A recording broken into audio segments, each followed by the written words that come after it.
All right, in this lesson, we're going to be going over how to utilize some of that picking that we've been experimenting with. Now, we're going to start with left hand, 7th fret. So again, you can either count by 1, 2, 3, 4, 5, 6, 7, or you can utilize those dots. Usually, again, the ukulele has dots on the 3, 5, and 7. Sometimes not the 3. So you should at least have the 5 and 7 dot up here. So again, it's just like bowling in the sense where typically you don't want to aim for the pins when you bowl. You want to aim for the arrows in front of you. So just like the dots will help. All right, now ring finger on that 7th fret. Right hand, we're going to use 3 fingers. Ooh. Thumb, index, and middle. We're going to put the thumb and middle finger on the 2 outside strings, so on the G and the A. Index finger we're going to put on the E string. And now what we're going to do at first is pluck the 2 outside strings. So it's kind of like a pinch together. Now make sure that you can hear both notes just as loud as the other. Because if sometimes we have a tendency to either put too much pressure on that thumb, oops, and that overrides a lot of that volume. So again, try to balance the 2 out. Good. Now, from the pinch, we are then going to pluck the inside strings, starting with the index on the E, followed by thumb on the C. So again, it's going to be pinch, inside, or pinch, E, C, or pinch, index, thumb. Okay, so whatever term you want to use when you practice this, this is the time to decide. All right, so we're going to go pinch, inside. Now this is a kind of waltz, so we do have only 3 beats per measure. So it's going to sound like this. 1, 2, 3. 1, 2, 3. 1, 2, 3. 1, 2, 3. Not too bad, right? Okay, let's move on. We're going to do that 1 time through. So we have pinch, E, C. Then we're going to drop to our pointer finger on the 5th fret. Same string, and then same pattern. Pinch, E, C. All right, let's start from the beginning. So we have 7. Pinch, E, C. Drop to the 5. Pinch, E, C. Now, as a reminder, we could actually prep the 5 already held down as we're doing the 7, because again, anything on this side of the string, it doesn't affect the sound in any way because we're hearing the vibration from here to here. So we can prep that down. We're going to do pinch, E, C, and drop to the 5. Good. All right, so those 2, then we drop down to the 3rd fret with the ring finger. Again, this is our C chord. So we're going to do twice this time. Pinch, E, C, pinch, E, C. All right, from the beginning, here we go. So it's going to be 7, 5, 3. Here we go.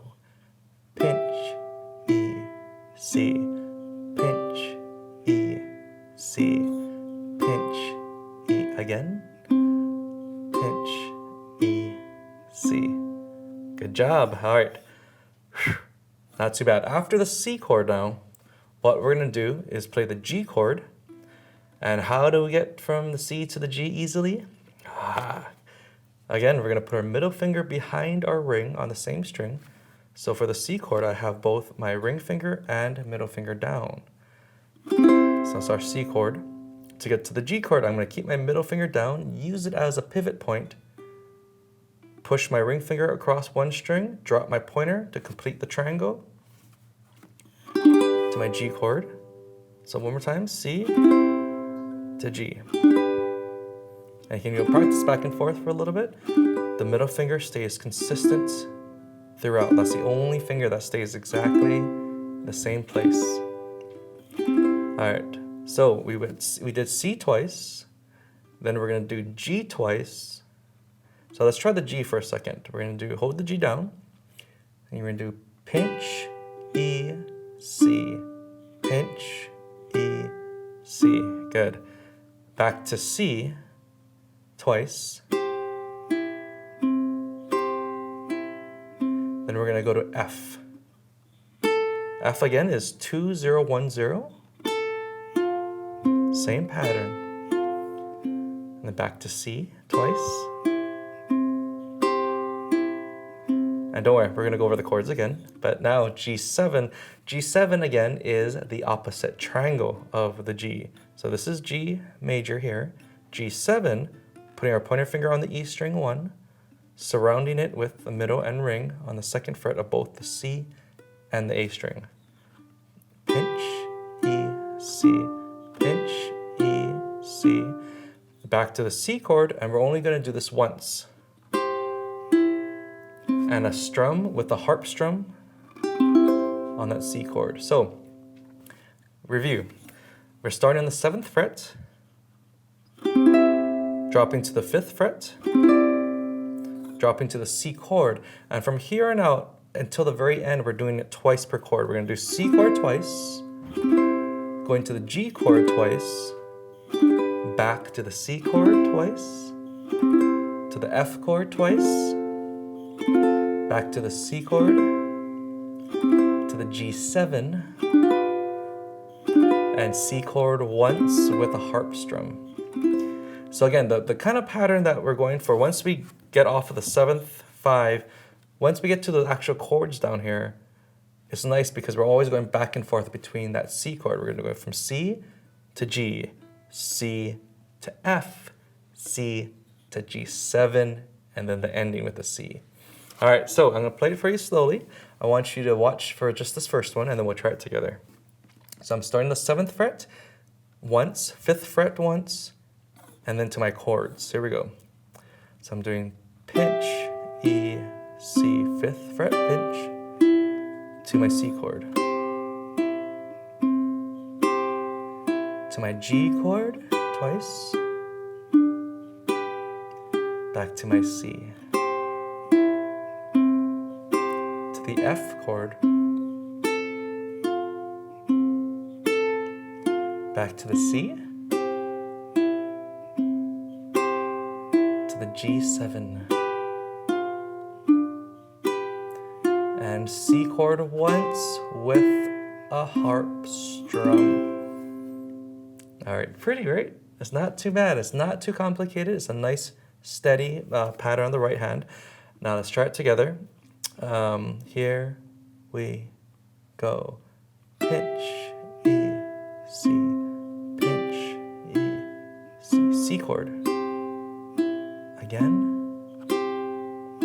G chord. Back to C. To the F. Back to C.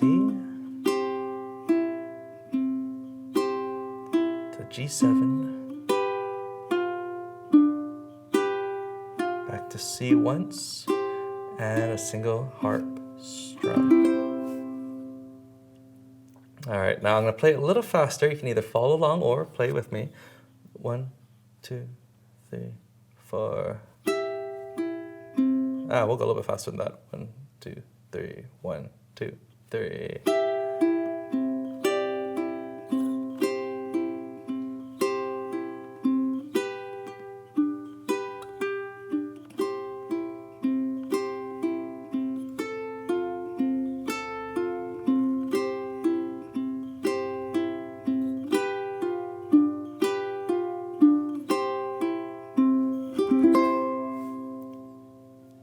Great job.